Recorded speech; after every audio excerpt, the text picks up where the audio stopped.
pesi bino matondo mingi pona fidélité pe confiance au bopesaka biso poto memela bino basango ya République démocratique du Congo ngai wa bino Samba Olonga de père et de mère na tombeli bino boye malamu na kati ya émission oyo. Merci na ba oyo nyonso bo appréciaka ba analyse pe ba commentaire oyo to salaka na actualité ya République démocratique du Congo soki obetili ba ko malamu ya kokutana na itando oyo tope na mongongo wa mwana mboka Samba Olonga ndenge nini to salaka. Likez l'actualité, partagez, abonnez-vous si vous n'êtes pas encore abonné, tiquez la biso commentaire depuis wapi yo kolanda biso à travers le monde, depuis wapi yo kolanda biso à travers République démocratique du Congo.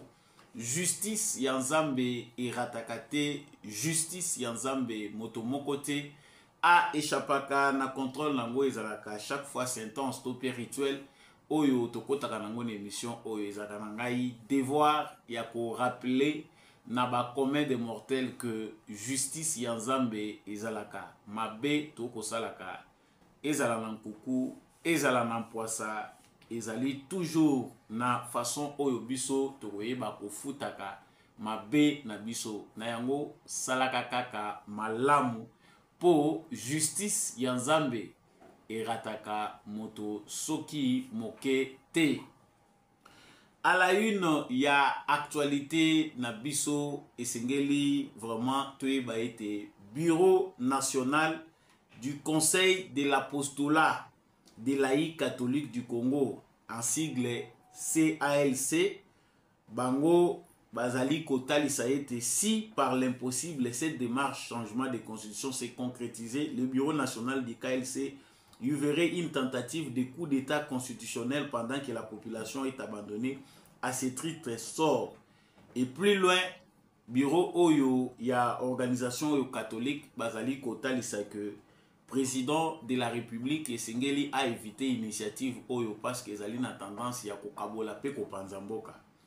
Quelle coïncidence parmi ba propos Oyo, quelques organisations, il y a l'ingomba ya catholique et Zali Kosala, notamment la Senko. Na déclaration pe uti kosale mana porte-parole ya Moïse Katumbi Olivier Kamitatu oyo azali na ba dire na ye na sortie médiatique na ye azali kotalisa na prison Félix Tshisekedi que changement topé révision ya constitution et koki ko conduire mboka na balkanisation. Pourquoi souhaiter la division de son pays? Pourquoi souhaiter mabeya na mboka na biso? Qu'est-ce qui se prépare derrière sujet oyo ya makambo etali balkanisation ya mboka via la constitution ou bien via la révision de la constitution? Samba Olonga azali kofongola balantere na bino kaka na kati ya émission oyo actualité ezali pe OIF organisation internationale ya francophonie ndenge babengaka yango OIF a rejeté topé a écarté candidature il y a République démocratique du Congo pour accueillir mission économique et commerciale il y a francophonie na 2025. Existe-t-il un problème entre l'organisation internationale il y a francophonie na République démocratique du Congo? Samba Olonga Kolobelango na kati ya émission na biso ya mokolo lelo na tombeli bino encore une fois de plus boye malamu na kati ya émission oyo. Présentateur nango ezali toujours mwana mboka Samba Olonga comme d'habitude na tombeli bino vraiment boye malamu. Veuillez liker, partager cette vidéo, n'oubliez pas de vous abonner ceux qui bozana nous abonner tene etando na biso et surtout commenter yebisa biso zali kolanda actualité to pe appréciaka ba analyse ya mwana mboka Samba Olonga to pe ba information na ye depuis wapi na République démocratique du Congo. Nauti kolobela awa na ba sujet na biso na présenté que oyo bazali kobenga bureau conjoint toloba bureau national ya conseil de l'apostolat de laïcs catholiques du Congo. Ezali organisation moko ya ba laïcs catholique bureau national na bango. Bakomi mukanda moko oyo bango bazali ko avertir président de la République Félix Tshisekedi sur initiative oyo azui ya kolinga ko changer constitution na communiqué na bango de presse numéro 014 bar KLC bar BN JBL 2024 bah commune en tête changer la constitution du Congo, amputer ou garder l'actuelle constitution en vue de son unification. Bango na sujet oyo pour na kozwa ba grandes idées na bango bazali kosenga na président de la République que ezali malamu te ko toucher la constitution pour na ko satisfaire ba petits individuels na ba dire na bango bazali ko présenter initiative ya ko changer constitution net initiative moko yé ko balkaniser pe Congo en quelque sorte balobi mieux vaut avoir cette constitution et avoir Congo ndenge ezali qu'avoir cette constitution et avoir d'autres entités ya mboka na biso et continuer et kende mupanzi et comme lokola mboka mususu. Ils ont évité de parler likambo ya balkanisation mais balobeli mingi likambo ya ba entité oyo ko se séparer du Congo. Question oyo eza koyela biso tant to l'actualité oyo ezali que il y a à peine une semaine la Senko s'est aussi prononcée sur la question ya révision constitutionnelle. Balobi pona bango ezali malamu te président de la République a touché na constitution. Ce qui a touché na constitution, ça veut dire que azali kolinga ko déstabiliser mboka. Ça venait de Abbé Cholé, Moutazali Kokamba Senko. C'est-à-dire il y a quelques organisations, il y a Église catholique oyo ba bongisi batalisi pona bango que en tout cas ceux qui basimbi constitution basimbi nde bango. Mais ici na quatre émissions parce que aussi tout le bela mingi sujet oyo tout le bela pe intervention il y a certains prélats catholiques nazali ko luka kotia rapport oyo ezali ko exister entre bayi politique na église catholique na likambo baza ko telemela la constitution.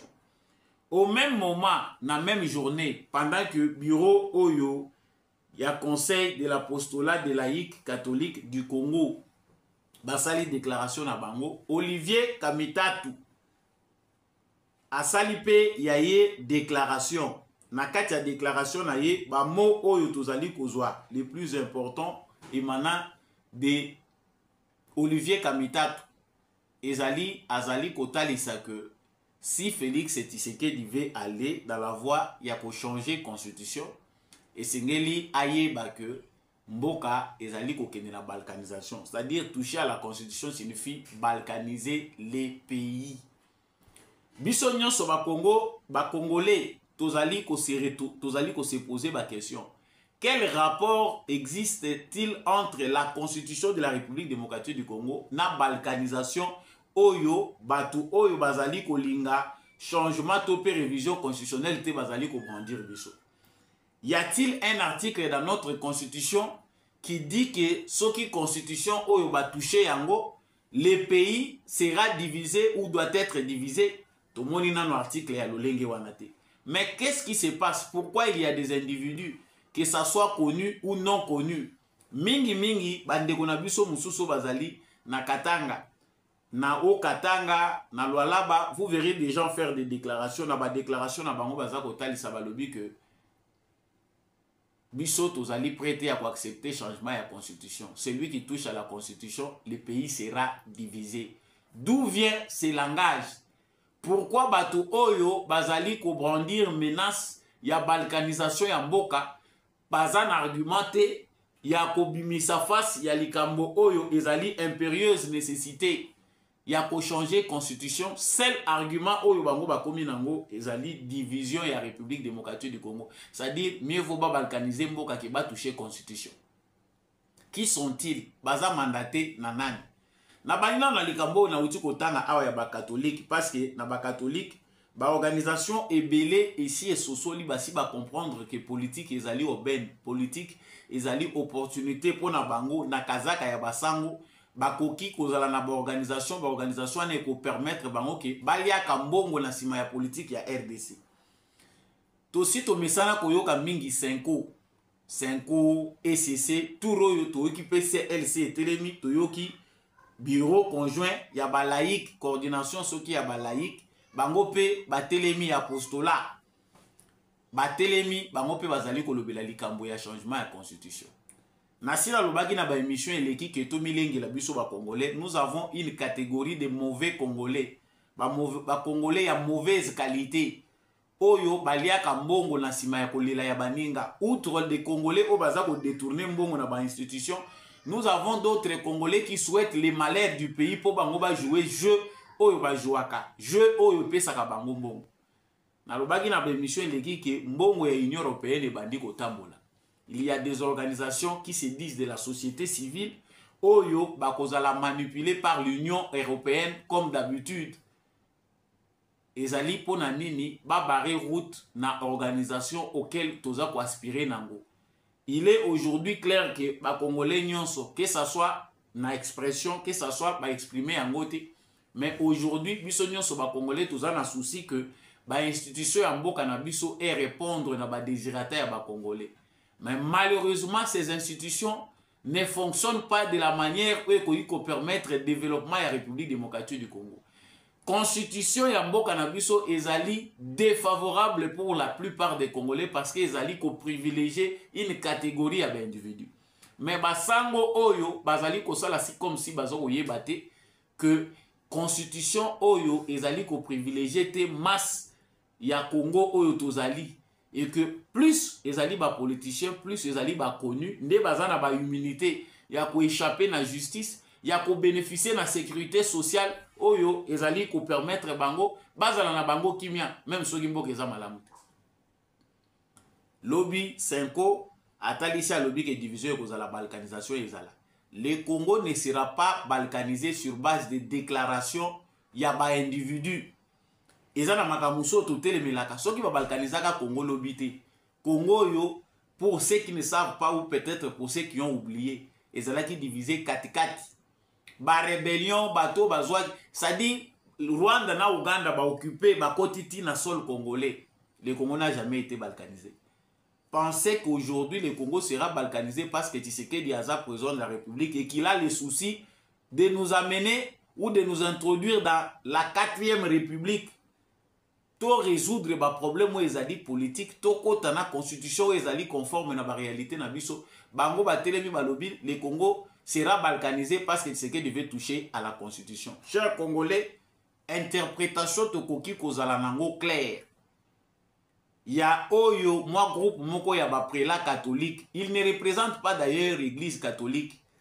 Aujourd'hui, nous avons tous la certitude, tout de suite au monde clair qu'il y a des individus qui n'engagent pas l'église catholique na démarche politique na bango. Parce que nulle part dans la constitution congolaise, ezali na isika bakomi ba pesi congolais droit. Ya côté mais la procédure ezali prévue par la constitution. Les Congolais peuvent dire non na référendum. C'est ça la seule possibilité où pesa meli ba congolais. Outre cette possibilité, il y a la liberté d'expression et d'opinion. Congolais a koki ko s'exprimer à lobby ke na boyi na lingi te basi ma constitution en mboka na ngai. Si le président de la République persiste dans son initiative, les Congolais a son droit. Il y a non à travers vote. Ou par référendum s'il s'agit d'un changement constitutionnel. S'il s'agit de la modification, Kabila a modifié la constitution en 2011. Le ciel n'a pas tombé. Il nous a amené à un tour et à l'élection. Donc, basango tozali komona baza ko sala business na bango. Bazali kotali salikambo ya balkanisation ya Congo, il s'agit d'un argument pour faire peur.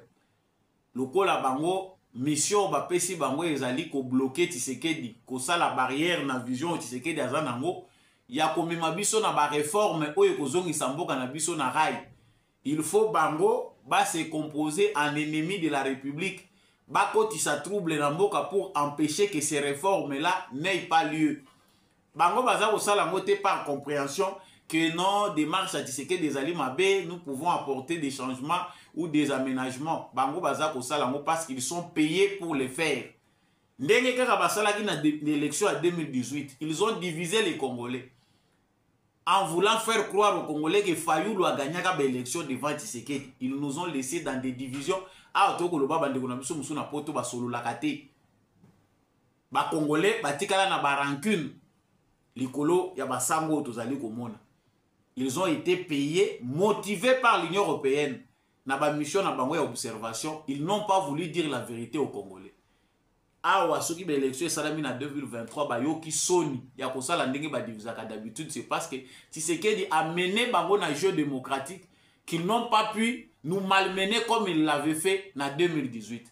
Nombreux ont honte de dire aux Congolais baya koloba ba vérité baza koloba ngo na soni. Lelo oyo toza na rendez-vous mususu ya histoire.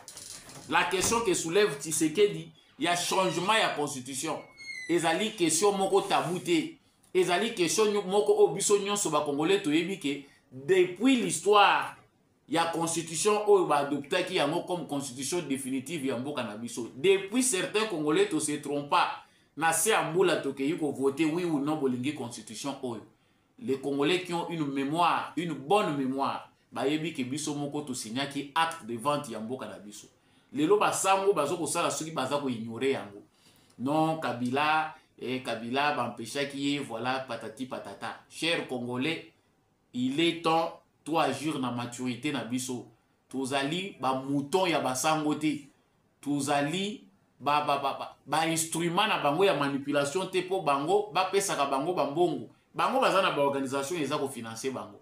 Et politique ya ba organisation oyo eza ko financer bango na bango CLC, CALC, OT5, SCC, ils attendent l'argent qui vient de l'extérieur pour faire fonctionner bango. Quel est le sort de nous Congolais au toujours yoka bango na théâtre au bazali ko sala oyo bakozala payer na suka. Et pe sa biso mayeli. Na kei pe le soso na ma solo to pe maloba. Il y a Olivier Kamitatou qui revient aujourd'hui pour nous donner des leçons. Heureusement que l'archive est là. Bande on a vu ce belé babimisi makambo Olivier Kamitatou alobaka avant. Tant Olivier Kamitatou azaka na Kabila Joseph. Olivier Kamitatou azalaka ministre ya plan. Makambo ya zaka koloba. Naza kotangela bino ngo sikoyo. Lelo Olivier Kamitatou veut faire croire à l'opinion. Il pense que biso ba Congolais to komi ba amnésique. Azo yebisa biso que awa to koloba wa Félix Tshisekedi alingi a divisé mboka. Balkanisation ekosalema soki Tshisekedi asimbi constitution. Soki Tshisekedi lelo asimbi constitution, il veut balkaniser notre pays. Yango babimisi lié interview à Salaka na Jeune Afrique. Qu'est-ce qu'il demandait hier Olivier Kamitatou? Il dit il faut plus de pouvoir pour les chefs de l'État. Na remaniement et Salemaki na 2010 le 19 février. Ex-bras droit à Jean-Pierre Bemba, selon Jeune Afrique, devenu proche de Joseph Kabila, préconise une réforme de la Constitution pour instaurer un régime présidentiel fort. Wana Olivier Kamitatou Mutabandaye Koloba, en 2010, là il était à côté de Kabila. Les lois Aza porte mallette ya Katumbi. Azalaki au côté à Kabila Joseph, il pensait, ouais, il abandonne comme on a clair. À l'objet, il faut un régime présidentiel fort, il faut donner plus de pouvoir na président de la République. Ici, maintenant, aujourd'hui, il veut nous faire croire que la nouvelle aventure de Tshisekedi nous conduira inévitablement à la balkanisation de notre pays. Chers Congolais, ils allaient tendre moutou et faire changer à vie. Ils allaient souffrir d'amnésie, toi, ils souffrir nanini. Olivier Kamitatou qui est le miracle congolais, papa Mwindu, maman Mwindu, Mwana Bimi, Mundele. Miracle congolais, tout le monde n'est pas Olivier Kamitatou. Mwana Bimi, Mundele. Abotami na papa ya Mwindu, maman ya Mwindu. Cette vérité-là est restée comme ça, mais à la place, il y a Rouvana Kimi Azokoluka pour énerver les Congolais. Il fait partie de ces rebelles-là. Bato yo lelo ba déstabiliser mboka na biso. Ba sekeli ezananu na mitu ya ba Congolais belé. Ezananu na banzoto ya ba Congolais ya musala basala na ba rébellion. Mais il nous dit aujourd'hui que cette constitution ne doit pas être touchée parce qu'elle conduit inévitablement à la balkanisation. Ici, il faut tout le bango clair. La constitution de la République démocratique du Congo sera changée. Le ciel ne va pas tomber, le Congo ne sera pas balkanisé. Intimidation, oyo, langage ya intimidation, oyo eza utilisé na ba catholique, na ba membre ya soi-disant opposition, bato baza ko mikosa ki baza ya opposition alors que baza comité de freinage, na sabotage. Le langage qu'ils utilisent n'engage pas le peuple congolais. Les Congolais au Tozali, tout qui fraîchement dans l'élection. Les Congolais avaient tout le temps de voir ba Congolais ba yebi lelo ko sala analyse na bango moko pour ba comprendre que Makambo Tshisekedi alobi eza vrai ou faux. Les Congolais là aux élections de 2023, ces Congolais là ont voté la majorité absolue Félix Tshisekedi.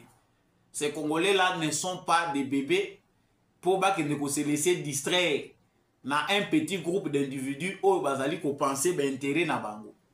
Pour leurs intérêts, ils sont prêts à créer des rébellions, pas créer des rébellions na Katanga, pas faire couler Makila na Katanga parce que bango bazana besoin bazala na scène politique. Voilà les mentalités à Afdel.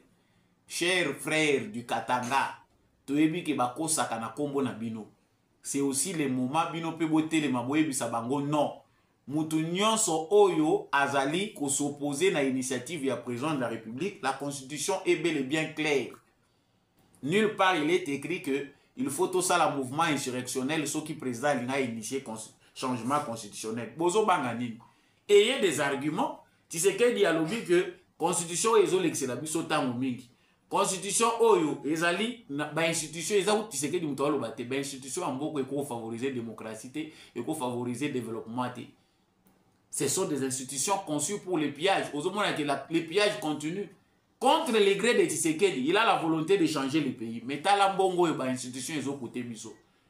Au sommet comme à la base, gouvernement provincial, gouvernement national, 500 députés, plus de 100 sénateurs. T'as la panoplie à ministère, na vice-ministre. Dans tout ça, yo mutolobagi lobby qui est président de la République, il faut avoir plus de pouvoir. Aux moments que Tshisekedi a koko salangote, il faut pas dire que la yona katouni boya ko salango. Chers Congolais, ne soyons pas dupes. Il est temps et grand temps pour que les Congolais comprennent que Tokoki les sous qu'on s'est laissé faire était. La constitution n'est pas un instrument de Tshisekedi Félix. Il va passer. Mais est-ce que dans le moment où tu as dit que ce qui Tshisekedi tu raté na yeba réforme nécessaire ou esengeli ko salema na mandat ou tu pesier na ko sa la biso ango. Les réformes dont nous avons besoin aujourd'hui doivent nous permettre que biso ba Congolais tozoa régime politique ou ezali conforme na ba réalité na biso. Quand les Congolais grondent, les Congolais bazako linga par résultat, ils s'adressent plus au président de la République. Mais kende autant la constitution en boka. Koto ba ministre baza nommé par président, bazali sous responsable devant parlement kuna donc bicéphalisme leki. Combien de temps pour un président de la République il y a kende kozwa temps pour abimisa gouvernement. Toujours une année mobimba. Année oyo to ko évaluer ba ministre na gouvernement na biso. Mais pour que ba institution nyon soye koka il nous a fallu combien de temps? Donc, tu peux raisonner en côté, tous les mokolo basango, na bato baza ko mibenga ba opposant ba ko silisa nde ba ko ya ko yebisa biso nini sengeli to sala. Toye ba ko sosola biso ba Congolais. Cette question des changements constitutionnels, des même changements révision de rédaction d'une nouvelle constitution. Nous devons refaire notre constitution et choquer bato eza ko choquer. Naza ko yoke loko ezozonga mingi ba dekonanga. Il y a des Congolais qui pensent dans l'ignorance. Aux autres se laisser traîner, même place où yébite au lieu apprendre yo lobby. Est-ce que la constitution mutepeki si ya kiti sabilo? Est-ce que la constitution de mutezo ezo tinda bango bayi bamboka? Ba lobby te que constitution nde muteza ko résoudre nyonso, mais constitution ezali base ou ezali ke mboka yeke de na pente. Nous avons des institutions inutiles. Mbongo ebele zo ko kende na fonctionnement ya ba institution. Mbongo ane ko ede mboka na makamususu. Il faut des lois justes. Constitution d'ambition est na ba loi ou est injuste. Ba miyibi baza na ba immunité ezo sala ki ba poursuivre bangote. Est-ce que ça est juste? Non, constitution mutepeki cité mais Tshisekedi n'a pas les mains libres. Cette constitution lui donne des limites. Pouvoir au parlement, pouvoir na ye président bakaboli l'exécutif angope premier ministre nde mutwazali na pouvoir mingi. L'action ya gouvernement, ton action ya exécutif. Président azo sala ka ba recommandation, azo dirige ka bango, bosala, mais ceux qui sont aux affaires, c'est à qui nous devons faire beaucoup plus pression. Premier ministre, na parlement na biso. Comprenez qui veut, chers téléspectateurs. Na silisi awa na actualité il y a OIF. Pour ceux qui n'ont pas suivi, il faut que OIF, Organisation internationale, il y a francophonie, va écarter candidature à la République démocratique du Congo pour accueillir mission économique et commerciale francophone en 2025. Biso, ce qui est dépendre na biso ba Congolais, tokoye bisa OIF ke balamba balia tokoyakate. Tous a peine besoin basani na bango te babukango. La francophonie ne nous profite pas. Et moi je me demande même ceux qui les lots pour changer constitution, il faut tous avoir mesures radicales. À défaut de mettre en avant une langue nationale, mieux vaut procéder à taper en anglais. Tobo sanana no muke français ou to relais en second plan. Parce que ememina orgueil. Ya mutu aza koloba français mulai ba toazo kanzeka kaza mayele mais bozo baza kosana mboka ezo aider bisote. L'OIF aujourd'hui le kola ezali secrétaire général nango aza rwandaise. Selon la politique de la France, ba moni qu'il faut bango batenga na pays oyo basi basilwanya na bango na francophonie. Ba préférer bacha en avant un Rwandais qu'un Congolais qui va pays oyo ezali véritablement francophone. Cette aventure à la française doit être arrêtée. Lokola bango bazo mon importance te ya s'intéresser na mboka na biso. Nous pouvons déjà étudier la possibilité de quitter cette organisation. Monsieur le président de la République, tu as dit que Olingo créer bitumbate partout na ba front nyonso. Mais c'est important na stade où tu commis to réfléchir sur les réformes que nous devons mener sur les plans de nos langues. Nous devons revaloriser nos langues locales. Le Congo est très riche. Que ceux qui t'ont s'imposé les langues na biso, les Libanais, les Chinois qui viennent, ils apprennent le lingala. Pour n'animiter kocha accent na ba langue na biso nationale, ba langue na biso locale. Tout ça en avance. Tout pour na moko ya ba langue na biso awa, en gardant aussi l'influence des autres langues. Tout côté ça yango peut même na ba document officiel. Tout favoriser ango penda et comme langue na biso, c'est possible. Tant bozo tala na bamboka baninga bozo mona te qu'il y a déjà une révalorisation de leur langue. Biso na aspect culturel et politique na biso toza médiocre. Vous verrez que de la présence à là-bas, toza kocha accenté na culture na biso. Nyonso ekomika ga importer. Nyonso ezozala kaka importer, bozo importer biloko kolia, bozo importer culture. Yango bozo continuer ko dominer ka biso. Étudions les possibilités de quitter la francophonie parce qu'ils ont profité du sauté. Émission Yamukola Lelo et Komi Pendana Souka. Merci à vous de nous avoir choisis. Merci d'avoir choisi Africa Plus TV pour nous partager la République démocratique du Congo. C'était Oyabino Mwanamboka Samba Olonga des pères et des mères. Merci de nous suivre. Likez vidéo ou partagez en vous, abonnez-vous si vous n'êtes pas encore abonné. Vous pouvez m'appeler dans plus 243 82 349 65 20.